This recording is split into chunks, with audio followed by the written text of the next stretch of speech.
My name is Craig Downer. I'm a wildlife ecologist. I'm a graduate here of the Douglas County High School, where I played football and baseball and basketball and different, and enjoyed this high school when there was only 180 students in the four-year program. I went on to get a degree at University of California, Berkeley, and in biology, and I specialized in ecology, and later went on to get a master's at the University of Nevada, Reno. Entered the Peace Corps and served for I was there almost 2 1/3 years in Colombia, including the training. I became really fascinated with an endangered species called the mountain tapir, or the Andean tapir. It's known commonly as La Danta de Montaña in Spanish. And this shows him here. I was the first biologist ever to capture and radio collar these animals. I captured and radio collared 7 of them. And I studied them for a number of years in a doctorate program at the University of Durham in England. Subsequently, I formed a organization called the Andean Tapir Fund, which has a website, and it's dedicated to saving this endangered mammal that occurs between 6,000 and 16,000 feet in the northern Andes, from northern Peru through Ecuador and up into Colombia, and probably formerly also in Venezuela, I'm sure it was. This is sort of a map of South America, and it shows the extant populations of the endangered mountain tapir. There's considered to be only about 2,000 of these left. And I've worked in all the countries. I've traipsed all throughout northern Andes in search of these animals, documenting them. And I'm a member of the Tapir Specialist Group with the World Conservation Union Species Survival Commission. And I'm the author of the Action Plan and Species Resume for this species, which was published in 1997. And since then I've been trying to actually implement the steps I outlined in coordination with the other members of the Tapir Specialist Group. There are only 4 extant species of the tapirs. There's a Malayan tapir, which is a giant over in Southeast Asia, and it's a 2-tone. And there's the Amazonian, or the Brazilian tapir, which is more common, and it's the closest living relative of the mountain tapir, although the mountain tapir is the only one that has thick fur. The others have sparse fur, as would suit a tropical rainforest dweller. The last one is the Central American tapir, or the Baird's tapir, and all of them are declining very rapidly, but the mountain tapir is the rarest, and also the most, we might say, primitive or least changed over all the million years. They're considered by many to be living fossils, and that would apply even more to the Andean, or the Mountain Tapir. There's only estimated to be around 2,000 of them left in those countries, in various, about 20 or so isolated areas. And the main things that threaten them are habitat destruction of the cloud forests, and what they call the paramo zones, the treeless zones above the mountain forests. These are wonderful provisioners of water, and in my campaigns for the mountain tapir, I'm fluent in Spanish, and I always stand up for them. I think it's an obligation of a scientist to take an active role, especially when so many species are being threatened and lost by the blind progress of humanity. And I am heartened that more and more people are becoming truly alarmed and trying to stave off the forces of ignorance that are decimating these wonderful areas of the world. So right now, my main project is to create a sanctuary in northern Peru.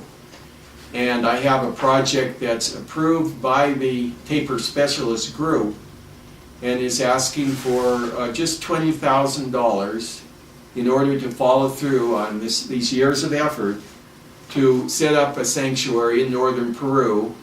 My colleague down there, Alejandro Zagara, has been working valiantly, as have many of the others, in coordination with the local communities in the Piura department, or state, as we would say here, and the Cajamarca state.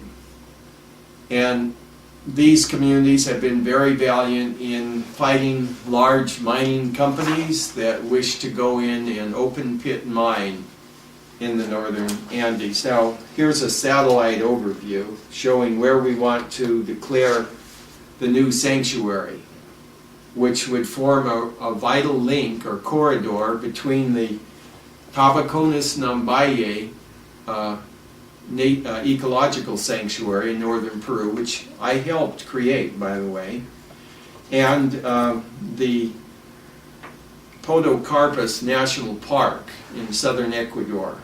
Now, it's vital that these populations maintain or have safe corridors so that they can keep the breeding connection. Failing this, they are in general a solitary animal and sparsely distributed. So if they become disconnected, then many, when they have a mating season, but once they're done with that, they often just go off by themselves. So if because of habitat destruction they become totally disconnected, then they'll just die out. This shows the sort of patchwork agricultural areas, and this was an area showing the typical Andean habitat. But yeah, we're trying to raise $20,000, and as I say, we have the official approval of the tapir specialist group, and I'm really anxious to raise this money, or at least half of it, so that we've already drawn up the species lists and showing that there's many endangered and rare species. For example, here, this group in France helped me for years. We did this little article in French, and I went to France and gave a presentation. But of the endangered species, birds, 23.7% of the birds were considered endangered, and 8% of the birds found in this area are considered to be endemic. That means they're found nowhere else in the world. Now, of the mammals, 12.8% were endangered and 6.6% were endemic. Of the amphibians, 48.1% were endangered and 37% were endemic. And of the reptiles, 57.1% were endangered and 42.9% were endemic. So this is a very, very critical area. Actually, this particular area that we want to set aside, I think all told will be about 300,000 acres. It's called the Huancabamba Depression, and it's a very ecologically and evolutionarily significant region. It's where the Andes dip down to their lowest elevation, called the Abra de Porcula, at about, 4,200 meters. And here is an area where species over the millennia have come up from the Amazon, and they've gone over toward the coast, the Pacific coast, and vice versa. From the Pacific coast they've gone over, and there's been a lot of unique combinations and hybrids and new species formed. Also, being a very low area, actually I think it's much lower than 4,200. I think it's more, I was off by about 1,000 there, or even more. I think it's actually below 3,000 meters. So for this reason, it's considered a barrier for land-bound species, either coming north or going south. And it certainly appears to be the southernmost distribution of the mountain tapir. So very significant in this respect, a fascinating area, and it's an area where there was a lot of geological collisions and turmoil.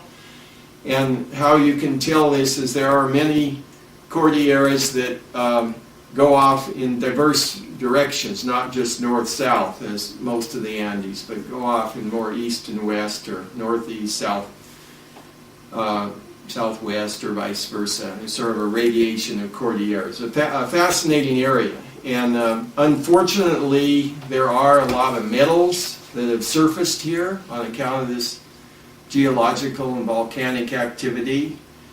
And what with the price of gold now and metals having gone up, the large corporations of the world like Monte Rico and Newmont and many of the ones that operate right here in Nevada have targeted this for open pit mining, and that's just that would bring a total devastation to this area. Now, not only is it very important for its endangered endemic species, but it is a major watershed of several major rivers around there: the Chira, the Chinchipe, the Tambo, several ones, Blanco, that are also the Tambaye, that are just vital for the agriculture of northern Peru, which happens to be about the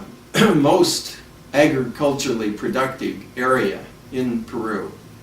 And now with the disappearance of the glaciers on account of global warming, well, it's going to become even more vital, these headwaters areas, these cloud forests. And I will say the people have really rallied, and I'm proud to say that Andean Tapir Fund has had a major role in this through the valiant colleagues down there. And I myself have gone down there, given talks, and had expeditions into the area, and I prepared extensive lists in collaboration with Alejandro and other naturalists. I've given talks. I gave a talk at the Biodiversity Conference in Cusco. And in general, we've staved off the open pit mining. Again, some of the world's most powerful mining companies, and also very greedy officials in Peru. There's a division in Peru. So it's been a real fight. And there have been lives lost. There's been tremendous demonstrations. Major highways have been blocked. But the people are very, very valiant, and they appreciate that this is their way of life, and this is their last water supply, too, for all their their fruits and vegetables and various agricultural products. And by the way, they grow a lot of organic products there, like organic mangoes and bananas and coffee that to a large degree too they export on the international market. So it's just a fabulous area, and the people don't want mining in spite of all the cajolements and offerings of these big companies that they're going to give them jobs, because they've seen elsewhere in Peru and Bolivia and Ecuador how these big companies go in and devastate, and then they leave after, when the metals are gone, and they just leave a lifeless, intoxicated, poisoned ecosystem. And we can't let this happen. So I would encourage any of you, Andean Tapir Fund is a 501c3. I just filed my tax return today. We've been in existence here, founded in Nevada, since 1996. We have a good track record, many publications, many conferences, many achievements to our credit. And I would encourage anyone having the means to try and help us raise that $20,000 so that we can finally declare what will be called the Cerro Negro Ecological Sanctuary, and everything's in line to do it. We have all our ducks in the row, politically, ecologically, and we prepared the final map and we would there has been a referendum, democratically instituted referendum by which the communities, way back in 2007, they just rejected these mining projects, and they put their foot down and not allowed the companies to come in. They have the right to do that. These projects would break a number of laws, and those helping defend the endangered species, and also concerning preserving the watershed. There's another law in Peru that you can't have these mining projects within 50 kilometers of any international frontier, and these are smack dab up on the Ecuadorian border. So I think if we can do this, we could also create a neighboring protected area in Ecuador, and then we'd have a beautiful corridor all the way extending on up, and we'd help restore this critically endangered species and save many rare and endemic and endangered plants and animals too that occur in this area. And so you can call up the Andean Tapir Fund website, and there is a PayPal, or just get in touch with me. My number is 775-267-3484, and my cell is 775-901-2094. I'd be glad to come and talk to you, to show my pictures of my projects, tell you more about the Mountain Tapir in general, any schools or universities or civic church groups or synagogue groups that would like to do this. I think it would be a beautiful thing, and I think the Lord would smile upon you for doing this. My website is www.andeantapirfund.com, and my post office box is 456 Minden, Nevada 89423. And if you do want to just send a check in, you can just make it out to the Andean Tapir Fund. It's fully tax deductible.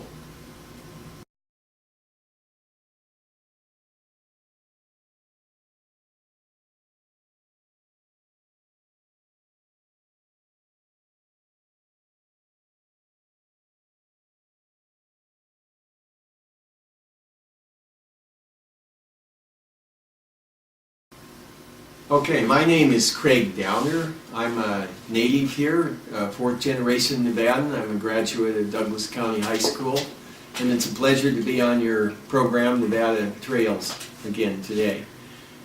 I'd like to talk again about the wild horses and burros These are very special animals that occur in about 350 places throughout the West. At least they have a legal right to be there. But they've been greatly reduced since the 1971 Act, Wild Free-Roaming Horses and Burros Act, was passed. Now, this is the 40th anniversary of the Act, and we really need to turn things around for these wonderful presences here on our public lands. Unfortunately, in recent years, they've been really targeted, and it's been a very nasty and divisive effort to discredit them and to eliminate them from their rightful legal areas. As I said before earlier on the program, these are return natives. They should be treated as return native species that evolved here. Their origin was here millions of years ago, and they evolved almost continuously. I doubt that they ever totally died out, and even if they did for several thousand years, that's just a drop in the bucket. Their coevolution with all the thousands of plants and animals that were here is certainly very valid, and when they return here, they represent a restoration of the ecosystem. They're a different type of herbivore. They're a herbivore that doesn't as thoroughly digest what they ingest, and consequently their manure feeds the ecosystem. It enriches the soils. They're true gardeners, and it also bolsters the food chain, not just as in the predatory relationships such as with the puma and the wolf, but also in their actual droppings.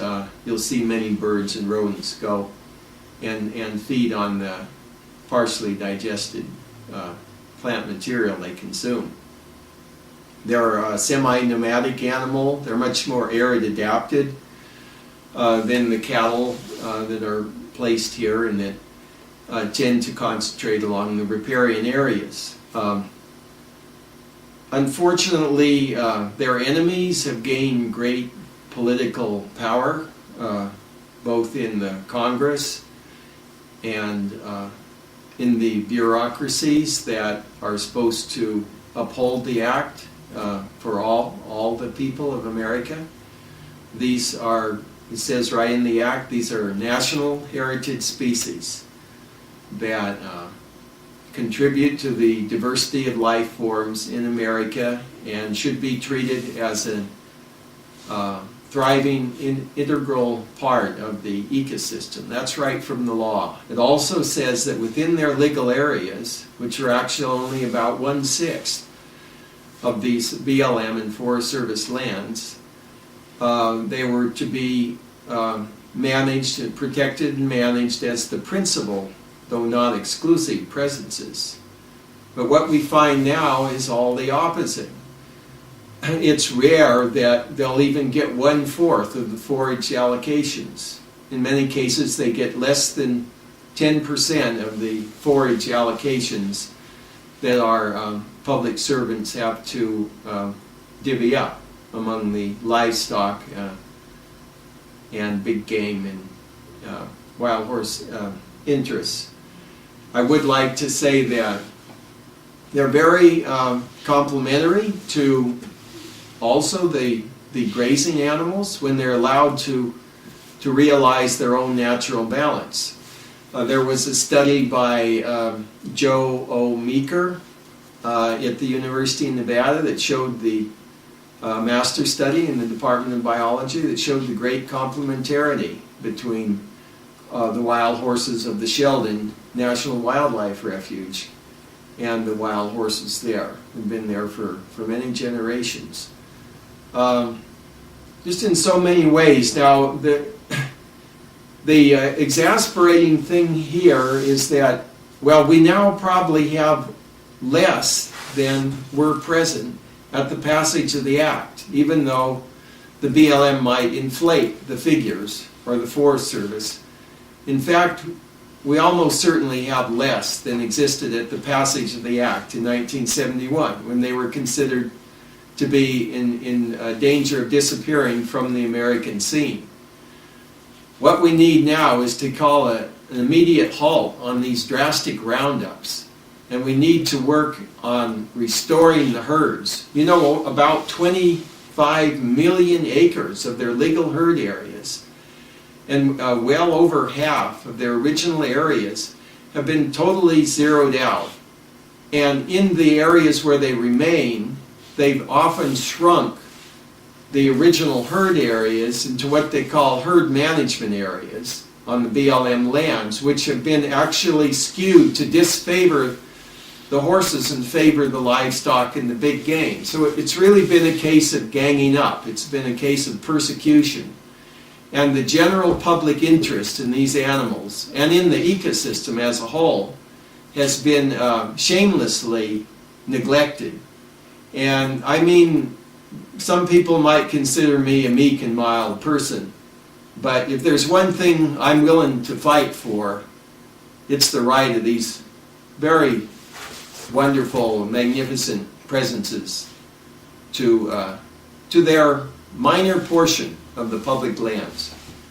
I've written an earlier book, which was shown on the last program, The Wild Horses, Living Symbols of Freedom. And now I've written a new book, which is about to be published. So I also, in my book of poetry, Streams of the Soul, I've dedicated, or the subject matter has been the wild horses in several of the poems. I give lectures. I have a really nice slide program that I've prepared. I've given it in Carson City. I've given it in Reno. I've given it up in Gold Hill near Virginia City. I've given it out in Silver Springs. I've given it right here at the Carson Valley Museum. And I worked with the curators of the museum in putting together there the wild horse exhibit, which I think is a real fine exhibit. Well, we're at a critical impasse, and there's been mounting disgust and mounting outcry from the general public, and who recognize they're being shortchanged. I mean, these are people from all over the United States that say, yes, we have a claim in the public lands and what is on these public lands. And the act was passed unanimously. One of the few, if there were any others, that was ever passed unanimously. That was back in 1971 when Richard Nixon was president. A Republican, by the way. I guess it was kind of a different Republican Party back then, because he gave it a glowing send-off. And he was all behind it, as were Republicans, Democrats. They all voted for it. What's happened since then? I think it's narrow-mindedness and greed and perversity, because people aren't learning the lesson they need to learn today, which is to show much greater respect for all the other living creatures here on this earth. And I think that's something we should well contemplate now during the Easter and the Passover season, is the reverence for all life that we should have and that we should express in our lifestyle. So it's not just about me and mine and more for me on the material plane. That's not true religion. That's a false religion. I denounce it. And that's a false religion that's crept in to a lot of human society today. And I really detest it. I'm not a perfect example, but I've tried.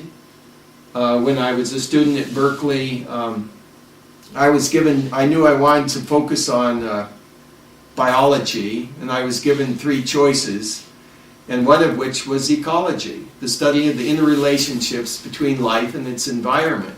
And I said, wow, that's got to be brilliant, because we're talking about all of our interrelationships, and that we're all part of it. And the slogan, for example, of the Island Earth Institute is "Not man apart." And indeed, man is not apart. He's not separate from the rest of life. And what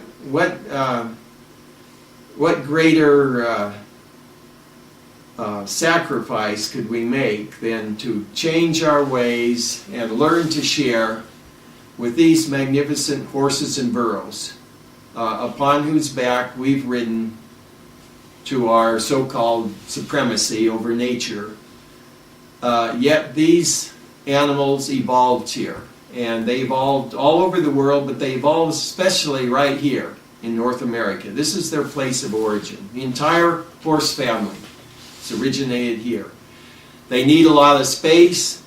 They occupy some of the driest and least productive areas, and they greatly reduce, they build the soils, they help regenerate the watersheds because the soils retain more water, they condition the atmosphere, and they're just an entirely desirable presence. They seed the plants, they build the soils, they contribute to the full food chain. So I was going to say, even the BLM now, in response to the mounting pressure from the public to restore the herds, has requested the National Academy of Sciences to do an evaluation of the entire program. And that's ongoing, and it's received, I think it was 1.3, no, I think even more than that. I think it was, well, something like $2 million they received, and they're going to be reevaluating the program. So let's call a halt to these roundups, because if they go ahead with their plans to decimate the herds, and they leave only non-reproducing herds in very token little marginal habitats, then what's going to happen in a couple of years, I think it's 3 years, when the National Academy of Science comes out with its recommendation and there's no viable populations left? Well, the enemies will just laugh. So let's call a halt to the roundups, and what I am proposing is the concept of reserve design, where we design reserves for wild horses and burros so we have truly viable, genetically viable populations in the thousands, not the mere hundreds or even the teens, which is mainly what the government officials is planning. Let's have reserve design, natural boundaries, semi-permeable barriers, predators, natural predators. They go wonderfully with wolf reintroduction, which is a natural predator of them. And once they fill the niche within these areas, which should be substantial areas, you know, hundreds of thousands of acres, where they can truly be themselves and fill their niche with complete habitats. The high mountains where they can migrate during the summer and enjoy the alpine meadows, and the low foothills where they can take shelter during the winter. The intervening pinyon juniper biomes, which are a great shelter. All of this, they should have from the crowns down to the valleys. Complete ecosystems, which they're being cheated out of now. And water, they should have it. Wherever they are, you know, the Nevada state constitution gives supremacy to the federal government on all unclaimed lands. They had about a decade to claim the lands there, I think, after, was it 1862, when Nevada was formed. And it's right in the Constitution that the federal government has supremacy on all unclaimed lands, that these are the federal interests, and it's definitely in the federal interest, it's in the interest of all Americans to preserve these inspirational animals, the wild horses and burros, and let them be themselves. My organization, the Mountain Tapir Fund, has now expanded its mandate to include all the parasidactyls, that is, all the odd-toed ungulates, including the horse family, the tapir family, and the rhino family. And I have been dedicated a lot of my efforts the last couple of years to turning things around for these these wild horses, and I would urge you to write your officials, both at the state, local, state, and national level, to institute change and to call a halt to these roundups, and to rather be restoring the herds and cutting back on the livestock permits, and also on many of the mining and alternative energy developments which are not harmonious, or which under the pretext of these they will say, well, the horses are nuisances. And that's just not true, because there are many ways of coexisting, doing things right. I'd say our present society has become much too artificial, and we're too just absorbed into mankind and the creations of mankind. And if you hearken back to myths of mankind, such as that of Atlantis, you know, they say that's what happened to the Atlanteans, is they become too infatuated with their own creations and too little respectful of the natural world and the other life forms, and they began tinkering with the life forms, and they were destroyed.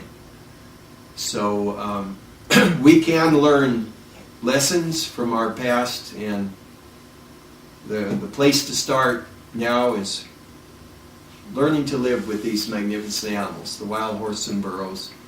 And Andean Tapir Fund now includes them in its mandate, and I've been a major plaintiff in court cases. I've given testimony before the National Advisory Board. I just gave testimony there in Phoenix. I'm continually writing articles and answering questions, and if you want to contribute to my efforts, including litigation and my monitoring of the herds, you can contribute at my organization, the AndeanTapirFund.com, and I have a PayPal feature there. Or I also offer shows and talks. You can call me at 775-267-3484. Write me at ccdowner@yahoo.com, or call up the website, AndeanTapirFund.com, and we can turn things around for these wonderful animals that are such an inspiration. All right, during this past year and a half, I've been realizing a lot of flights which I've done for various wild horse and burro advocate groups. I've flown over vast areas both in northern and southern Nevada and parts of California and Oregon. These have been really eye-openers to me.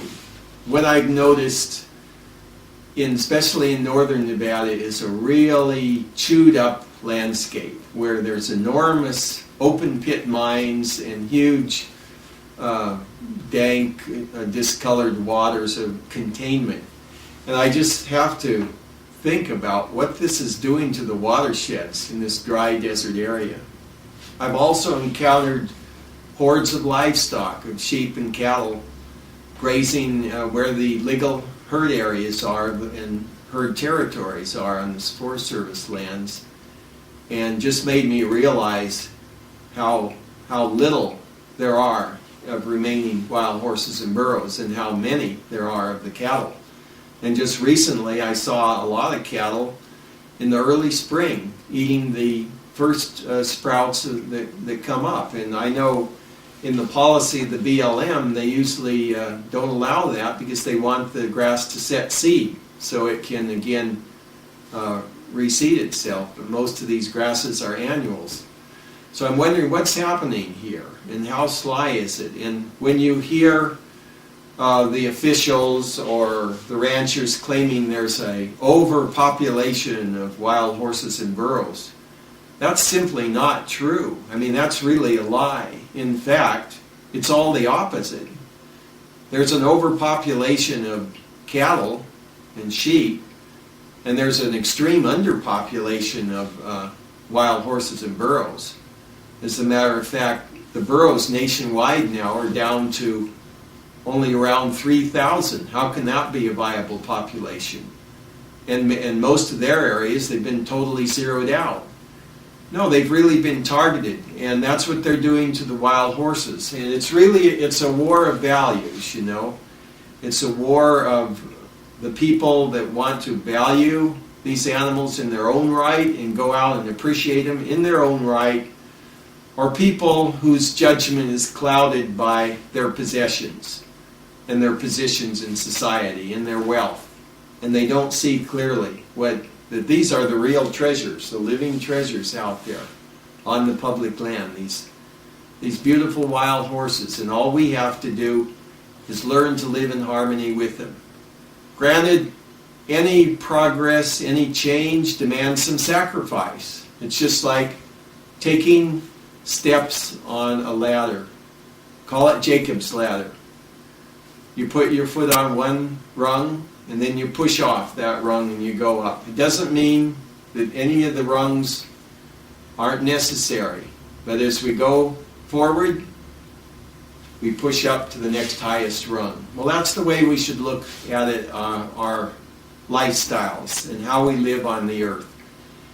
And the direction we should be taken is not on more domination and control, manipulation of the plants and animals, all of whom had their origin in the natural world. And by grace of God, I say, because I do believe in God. And certainly in the essence, the spiritual life is very much a part of all this. It just, our challenge is to stop being so selfish and to learn to identify with the rest of life. And no greater challenge here than the wild horse and burrow and the wild horse burrow containing ecosystems and learning to be a part of them. Now, one of the things I'm suggesting, which I suggested up to the paper there in Virginia City, the territorial enterprise, I think the same one that Mark Twain worked on, lady there, Lynn, interviewed me, and she said, well, it's up there, the people really like them, like the wild horses there in Story County. And that was the first county that ever passed a law to protect its wild horses.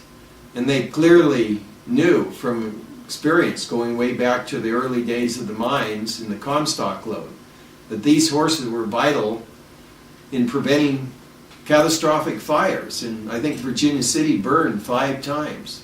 So for them it was really a matter of life and death. Yeah, they protected the horse. And that Story County was the birthplace of the wild horse movement when Velma Johnson, or Wild Horse Annie, got her start. She was there at the Double Broken Heart Ranch. I knew her personally, and she wrote the little foreword. I worked with her when I was a university student in her campaign. But the point is, yeah, they were willing to make some sacrifices. They were willing to say, yeah, we're not going to have so many cattle here, or sheep. We're going to let the horses be a part of it. And I noticed that the citizenry there continues to rally on their behalf. But I am really dismayed, by, well, I shouldn't say dismayed, I'm really angered by what I've witnessed this last year and a half. I've witnessed the zeroing out of 1.6 million acres in 12 legal herd areas down in southeast Nevada. And I protested that legally, by the way, to the Interior Board of Land Appeals. They were claiming that 620 horses that remained there was an overpopulation, that they were starving. And that was a total lie. And I went out there in August, and I toured the area. That was early, was it August or September? I think it was early August. Yeah, early August of 2009. I toured the area with another wild horse advocate, a doctor from Reno. And we did finally see some horses. They were very frightened. They took off just at the approach of the vehicle, and that's a sure sign they're being harassed. But they were in wonderful shape, and there was plenty of forage for them. They were very sparsely distributed. But I could see that, talking to the locals, that the ranchers really had it in for them. And I talked to the lady there at the Western Community College in Caliente, and she said, well, yeah, some control, but zeroing out? She said, no. And she said, well, yeah, I know the ranchers here really have it in for them.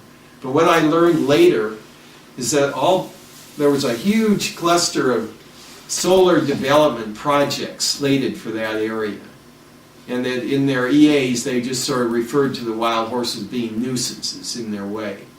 So this is where we rely upon integrity in our public officials. They should be the ones that are standing up and saying, look here, we have to be fair. There are other values besides just exploitation. There's other ways of doing it. When you use evaporative solar panels that require water, you'll also suck these desert areas dry. So maybe that's why they're doing it, because they don't want to share the least little bit. And isn't it very hypocritical how the same government which will claim the wild horses to be overpopulated and that there's not enough water for them, or even the burros, which are even more arid adapted, they will grant some big mining corporation like Newark or Monte Rico or Manhattan, many of them based out of country, whether Monte Rico based in London or Manhattan based up in Canada. They will grant them tremendous concessions to just go in and wreak havoc with the watersheds and create enormous open pits that drains the watersheds and disrupts the natural springs for many miles around, and then leaves tremendous leachates from the cyanide leaching, or from the crushed ore leachates that contribute sulfuric and nitrous acids into the watersheds for centuries and centuries to come.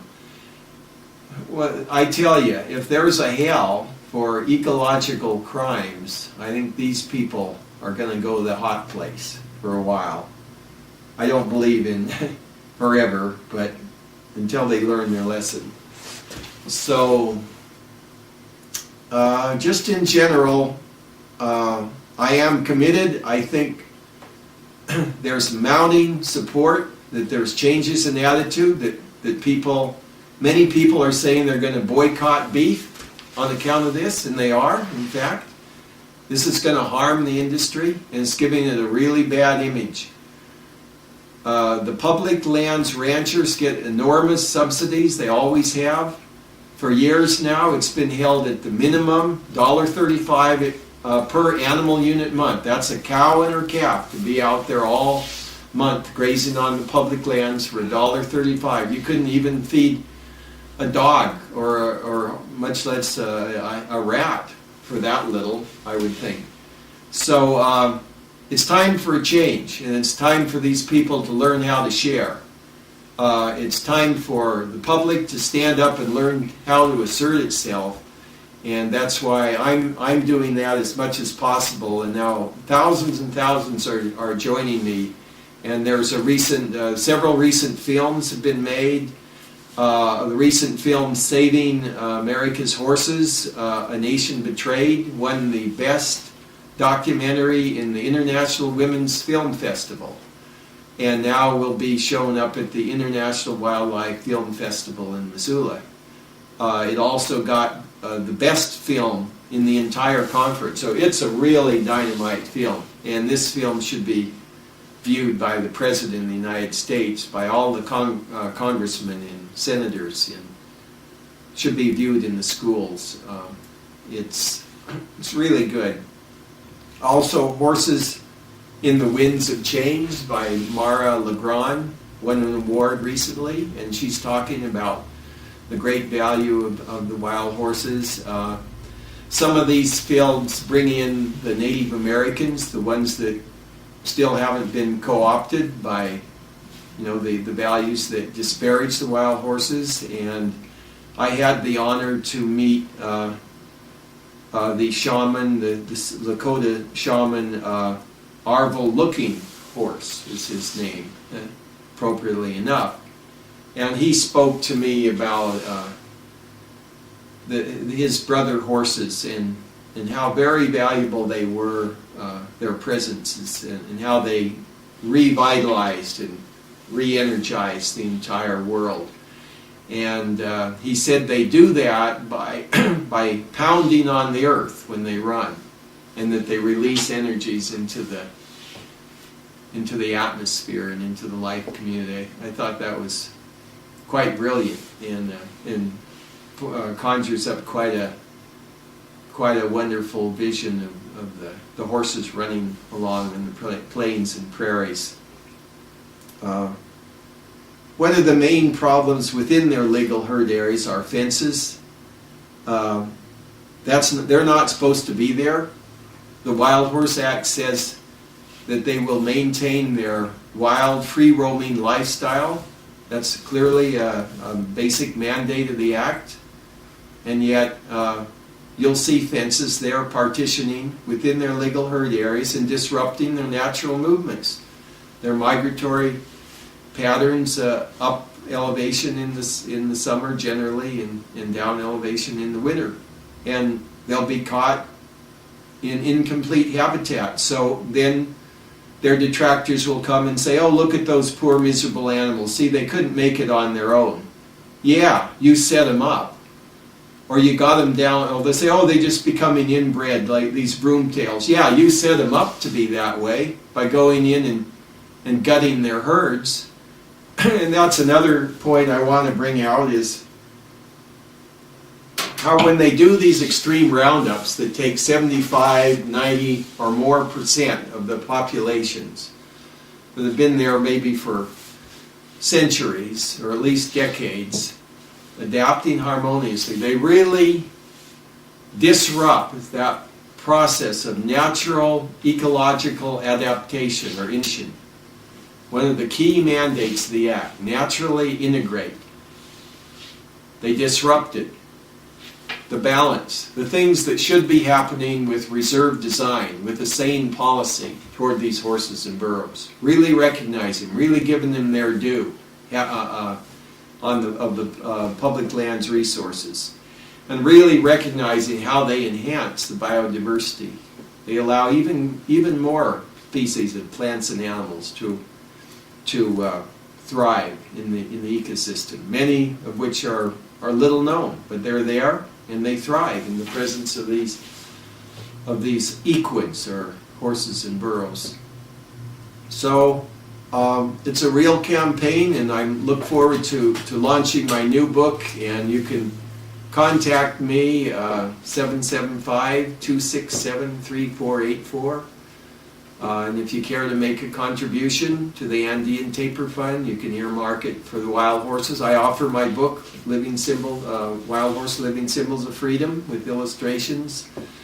I'll be offering my new book very soon, and really look forward to seeing a new America and a new future for these wonderful animals here in America.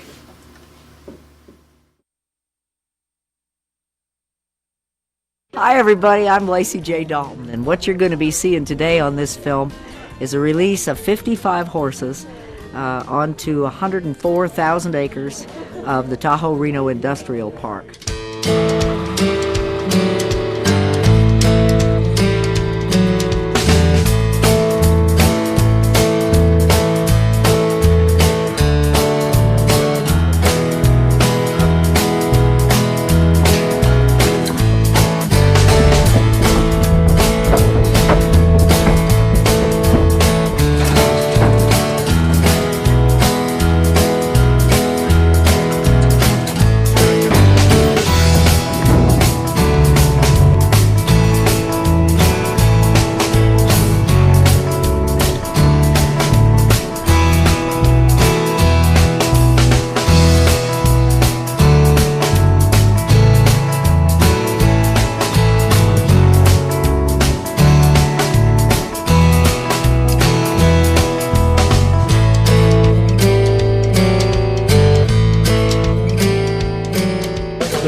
property owner here has allowed us to release these horses so that they can live in an area that's relatively free from human intervention, and so that hopefully they're going to avoid the conflicts that caused them to be picked up in the first place. These horses were slated for sale, which we advocates know that if a horse is 3 or 4 years old and he doesn't have any training, a wild horse for instance, he's probably going to be sold for slaughter. And so we do everything we can. Up in Story County, the Mustang still runs free. Eagle soars above the pinyon pines, and we know these horses stand for something that is precious and more rare than all the silver and the gold. So we had an intervention here. Tahoe Reno Industrial, Lance Gilman, Roger Norman Sr., Susan Austin stepped in and said, we'll let you release these horses back on the land here. These bands of horses grew up and matured on the Virginia range, so they understand the dynamics of this range environment. They will probably find their niche within a few hours, and they'll be really settled within a day or two. In a world where fences scar the earth from sun to rise. The horses that were released today I've picked up over the last few months. We've had them at our holding facility in Carson City. The state was running short on funds, and we needed something to do with the horses on a very immediate basis. And the Wild Horse Groups and the TRI Corporation and Let 'em Run Foundation and LRTC, everyone got together, and this is a one-time release opportunity out here on the TRI. They have a soft spot for the horses, and they allowed the state of Nevada to turn them loose out here. Wild horses are part of Nevada's character. We can create situations where the wild horses can flourish and still be compatible with all the other uses and the growth in this state. And here's a real good example of how that can work. Teamwork between all the interested parties in the Department of Agriculture will produce solutions that are sustainable. Of course, nobody ever wants to see anything detrimental happen to the horses. They would much rather see them turned loose out here on the open like this and running free like they should be. The groups that have been participating in trying to help preserve the wild horses and to help look after the wild horses are the Virginia Range Wildlife Protection Association, LRTC, or Least Resistance Training Concepts, the Let 'em Run Foundation, who's kind of the mothership for this whole thing, and we've also had participation from Lifesavers Wild Horse Rescue and Wild Horses in Need, which those two groups are based in California. Here in Nevada, we're running out of range where they can actually move around the hundreds of miles that they used to move around. So they need their own place. That's what Let 'em Run has always been about. It's about finding a place somewhere here in Nevada that we can create a sanctuary for these horses. No, I don't know where that sanctuary will be someday, but we're going to find a place for these horses because they need a place of their own. Let 'em run.